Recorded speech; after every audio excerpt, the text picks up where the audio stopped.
se sienta que es uno más del montón. Necesito que sienta que importa. Con el hecho de aprenderme su nombre, ya gané algo, ¿no? Y luego, muy importante, necesito también que él se sienta capaz.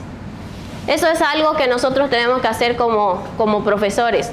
Muchas veces vienen, en matemáticas por ejemplo, vienen con un temor a la matemática, con unos traumas, digo yo. ¿Quién les hizo tanto daño? Les digo.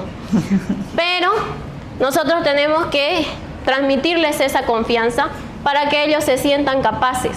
Está bien, el tema puede ser difícil, pero puedes hacerlo.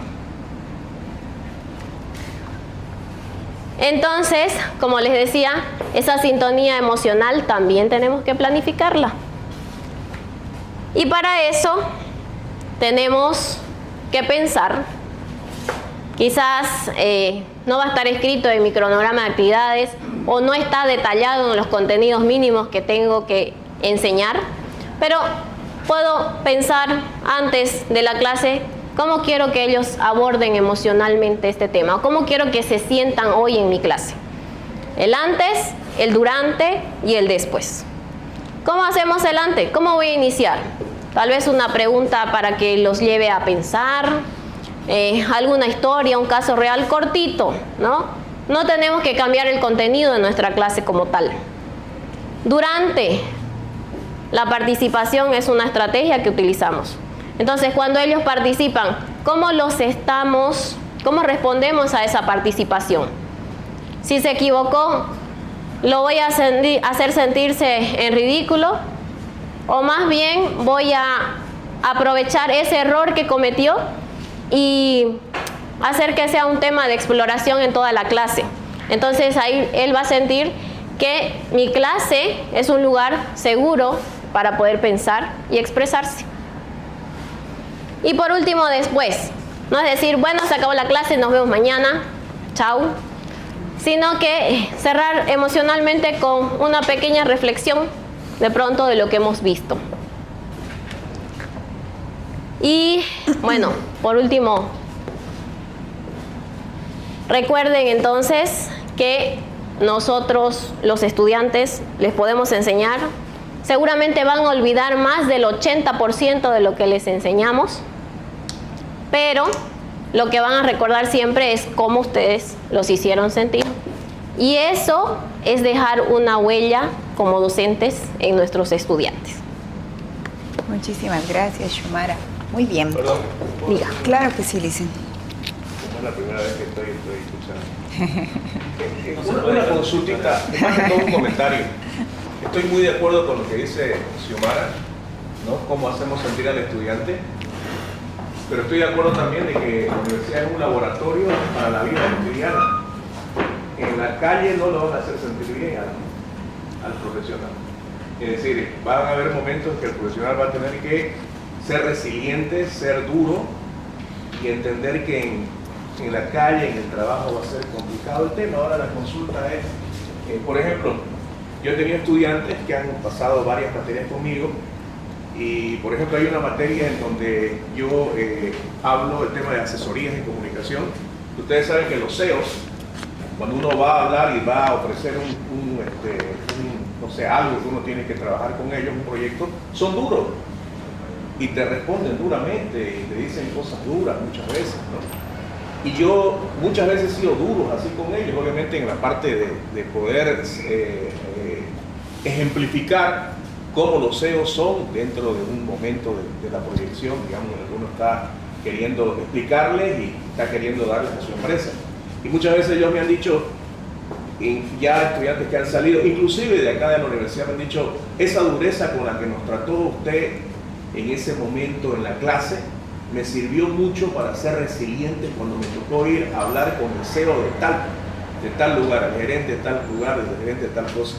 Entonces, aquí, no sé cómo podemos ver ese tema relacionado con cómo lo hacemos sentir en el aula emocionalmente, pero también cómo ellos deben ser al momento de realmente estar en un trabajo y que sientan el rigor, digamos, de la vida, ¿no? Porque ¿qué estamos nosotros haciendo acá? Estamos preparándonos para la vida profesional, ¿no? Muy bien. Y la vida profesional no es un lecho de rosas, es un lugar en donde van a haber cosas buenas y van a haber cosas malas. Entonces, más o menos eso quería también poner es muy correcto y gracias por ponerlo sobre la mesa, Licen Juan Carlos, porque nos va a ayudar a reforzar una situación. Decía el Inge Xiomara, cuando hablamos de esto de generar una conexión emocional, no estamos hablando de un show emocional, o decía ella, no se trata de volvernos súper buenitos ahora con el estudiante, ¿sí? Lo que está comentando Licen Juan Carlos lo vamos a ver enseguida con la formación transversal. Es verdad que yo tengo que enseñarle a mi estudiante a que, yo uso a veces el término, no podemos ser tan delicaditos, digo, ¿no? Que me hablan un poco fuerte, ya me asusto o me enfado, porque son cosas con las que luego tenemos que lidiar en la vida real, ¿sí?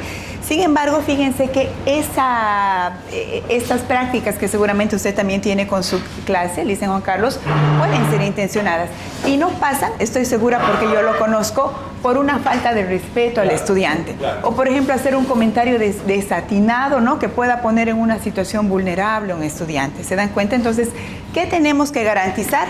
Que el estudiante esté seguro. Hago un roleplay donde, disculpen la expresión coloquial, te sacudo porque soy tu CEO y te voy a pedir y ni te voy a dejar hablar porque tienes que pensar rápido y defender en tiempo real tu propuesta de comunicación, y te puedes sentir seguro, ¿no? Porque estás siendo valorado y te estoy haciendo dar cuenta que eres capaz, ¿sí? Entonces, el profesor Mario Alonso Puig, que han debido escuchar bastante, ¿no? Habla sobre que nosotros podemos generar beta-endorfinas o cortisol en los estudiantes, ¿no? Y ahí particularmente también yo pienso, el cortisol con buena intención es muy correcto, ¿sí? Tienen 20 minutos para terminar su prueba de programación, eso los va a estresar, seguramente sí, ¿es correcto? Seguramente sí, porque en la vida real se cumplen tiempos, se entrega el trabajo bien, en términos de fondo y de forma, ¿de acuerdo? Entonces ahí está esa diferencia. Y quiero mencionarles ya para contextualizar en este ambiente que es de confianza, ¿no? Aquí los jefes de carrera conocen la gestión que hacemos. Por ejemplo, en las encuestas de estudiantes, ¿no? A veces salen comentarios como, es que el profe es muy serio, ¿no? Y yo espero, ¿no? Que estoy segura sus jefes de carrera no los han debido llamar y decir, profesor, aquí usted dice que usted es muy serio. ¿Qué pasa? ¿Cómo se le ocurre ser muy serio, no? Leemos y decimos, no pasa nada, el profesor tiene su personalidad y no necesita ser un comediante el profe en el aula, ¿sí? No pasa nada, es muy serio, siga siendo serio, profesor, no hay ningún problema, ¿de acuerdo? Y fíjense que el ejemplo de lo que Licen Juan Carlos se dice está aquí, en esta aula, ¿no? Me voy a permitir con nombres a los que tengo presentes, con mucho respeto. Por ejemplo, la ingeniera Xiomara enseña matemáticas. ¿Es profe buenita, no? ¿Que les deja pasar todo? No. Sus evaluaciones siempre han sido muy positivas. Licen Pedro Saavedra, lo mismo, ¿no? Muy estricto, muy demandante, sus evaluaciones muy positivas. Doctor Homero, con todo respeto, estoy dando una clase en el programa de educación superior y yo hago una pregunta parecida a la de la ingeniera Xiomara y me decían lo mismo, ¿no? El doctor Homero, que nos enseñaba derecho romano, un estudiante, ¿no? Muy estricto, muy formal, pero el recuerdo es muy positivo, ¿sí? ¿Se dan cuenta? Entonces, cuando hablamos de la sintonía emocional, y por favor que eso quede completamente claro en nuestro contexto, no significa volvernos el profe buenito, ¿no? Súper amoroso, que permite todo, de ninguna manera, ¿sí? Y por otro lado, también marcar la línea no debería pasar nunca por malas maneras, por autoritarismo, ¿sí? Peor, por falta de respeto a los estudiantes. Les comentamos aquí con los jefes de carrera, muy pocas veces llega un estudiante con una queja porque el profe me dio mucha tarea, me sometió a este ejercicio que me causó estrés. Normalmente es porque ha habido una falta de respeto, ¿sí? Y aquí es importante también tocar lo que decían el Inge Xiomara y el Licen Juan Carlos, cómo han cambiado las generaciones. Este no es el espacio para hacer juicio de valor sobre la generación de cristal, sino lo fáctico es que hay un cambio y que ese cambio exige que seamos un poco más cuidadosos con lo que expresamos y lo que comentamos en el aula. Esa es una cosa fáctica y concreta que no es patrimonio de la academia, ¿no es cierto? Sucede en otros espacios. Han visto cómo ahora se complejiza tanto. Alguien que estaba viendo ayer en las noticias de una de estas influencers que la agarraron diciendo algo mal, ¿no? Y se hizo toda una polémica. Han visto el caso de la abogada que quedó en Brasil, ¿no? Por esta situación que no le estamos quitando peso, seguramente fue muy grave, ¿no? Pero hace 20 años tal vez no hubiera sido, no hubiera tenido el mismo impacto, ¿sí? Entonces también eso es algo que tenemos que considerar, ¿de acuerdo? Bien, en la dinámica que se proponía al principio, también yo creo que queda claro cómo las decisiones que nosotros vamos tomando en el aula, cómo reaccionamos, hacen que el estudiante vaya pasando, ¿no? Por diferentes momentos. Un rato me frustro, me motivo, etcétera, etcétera, ¿sí? Y deberíamos, porque da evidencia a la neurociencia, tratar siempre de promover emociones positivas, ¿sí? Hay dos motivos. Primero, yo creo que cualquier persona que esté en equilibrio valora un clima donde hay respeto, ¿no? Imagínense, por ejemplo, qué incómodos estaríamos si hubiéramos llegado a esta clase y de repente estamos peleados aquí con el equipo de jefes de carrera y entre los profes y a este profe no le voy a hablar. Sería terrible. Siempre decimos una de las cosas más valiosas que tenemos en la universidad es el clima que existe entre nosotros, ¿sí? Pero no solo va por eso, porque nos gusta un buen clima en el aula. Vemos entonces que hay base neurocientífica de que un buen clima, ¿no? Las emociones correctas pueden lograr que el estudiante aprenda mejor. Y eso nos interesa a todos nosotros, ¿sí? Bien, creo que eso como apunte. Dicen Pedro. Pero, como comentario, estoy de acuerdo claro que sí. con lo que acaba de decir Juan Carlos. Y mientras hablaban, recordé una vivencia hace unos años atrás.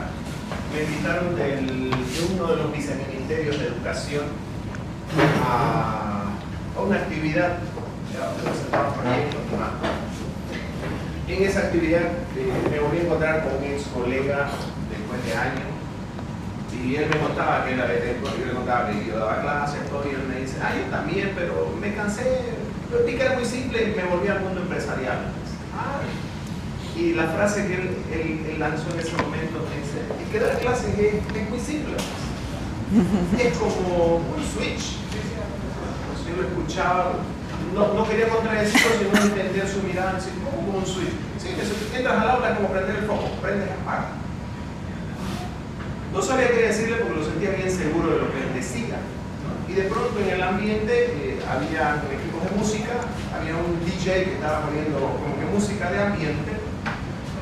Y primero era un evento académico, la música era muy de fiesta, sonidos estridentes, acoples, ruidos, como cuando está todo mal sintonizado.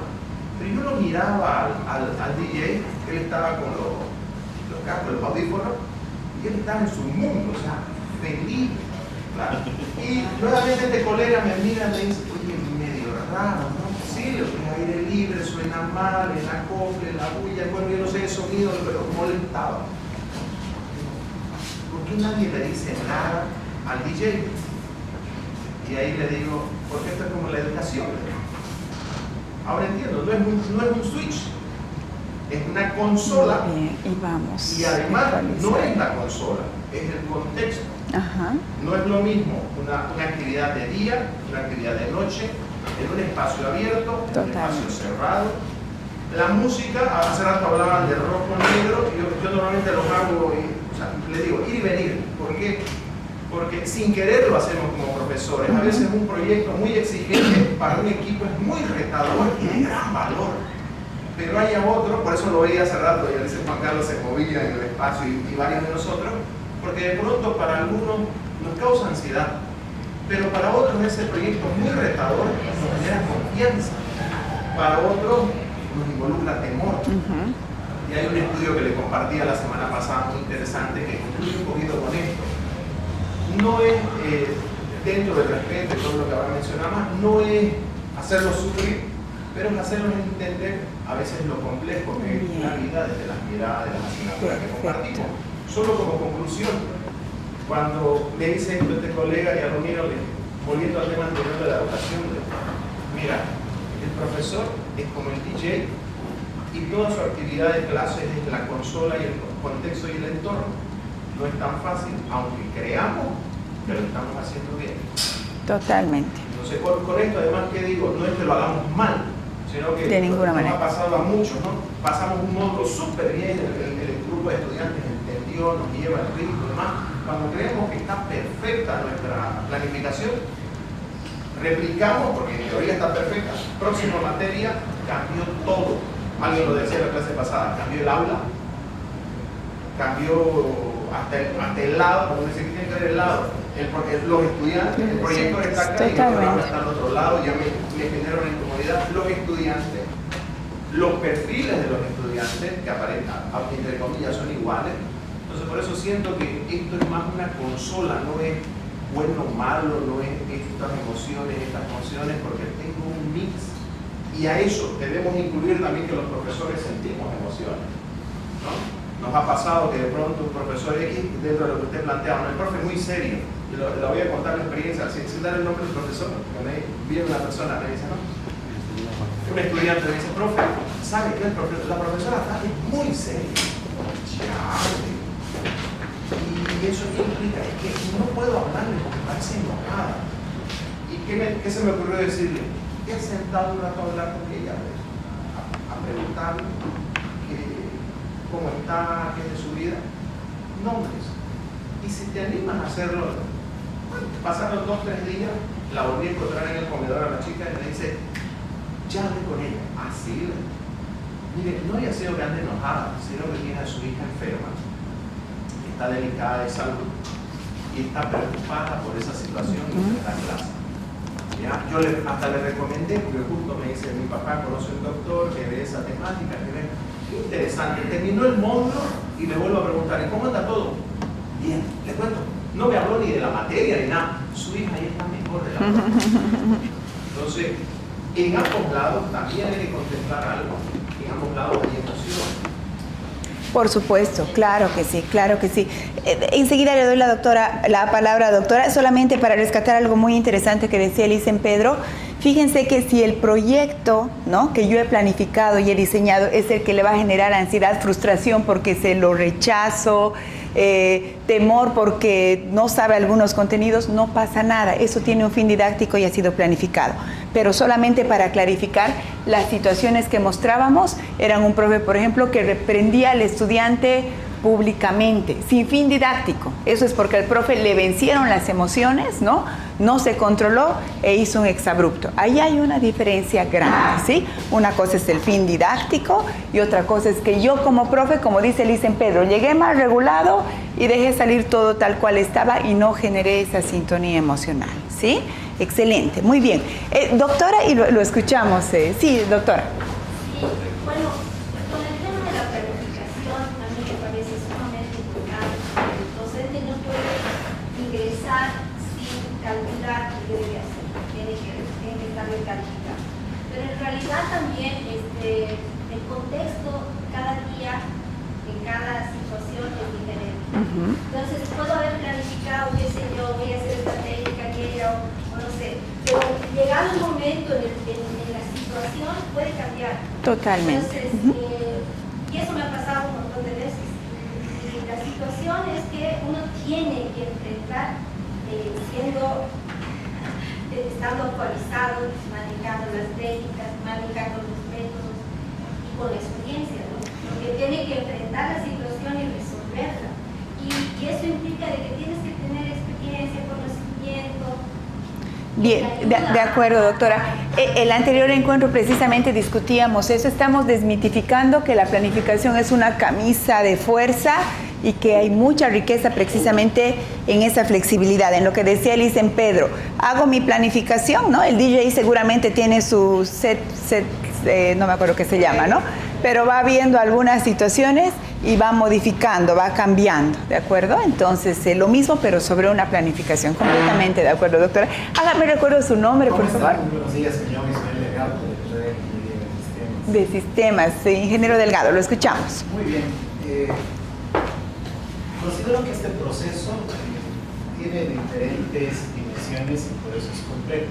Entonces, es muy difícil ponernos en lugar del docente, de los estudiantes, pero también existen algunas herramientas que nos permiten justamente para que nuestra planificación no sea estática, sino que también sea dinámica. Una de las grandes dificultades que nosotros como docentes tenemos es que no somos psicólogos, pero sí existen herramientas para poder identificar los diferentes estilos de aprendizaje de los estudiantes. He logrado tener estudiantes autistas o estudiantes con problemas en el tema de su nivel de aprendizaje, la curva de aprendizaje a veces es demasiado alta, les cuesta demasiado, y tratar de nivelar a todo el curso para llevarlos en un mismo ritmo es complejo. Entonces, para esto existen algunas técnicas para poder hacer trabajos diferenciados. Antes era demasiado complejo, en un grupo de 70, 100 estudiantes, era demasiado complejo hacer este tipo de actividades. Pero ahora, gracias a la inteligencia artificial, todo ese trabajo se puede reducir. He reducido tiempos de redacción de exámenes, he reducido tiempo de evaluaciones, seguimiento y al menos para poder identificar estudiantes con estas habilidades. Bien. Y ahí entra un punto importante que justamente genera la controversia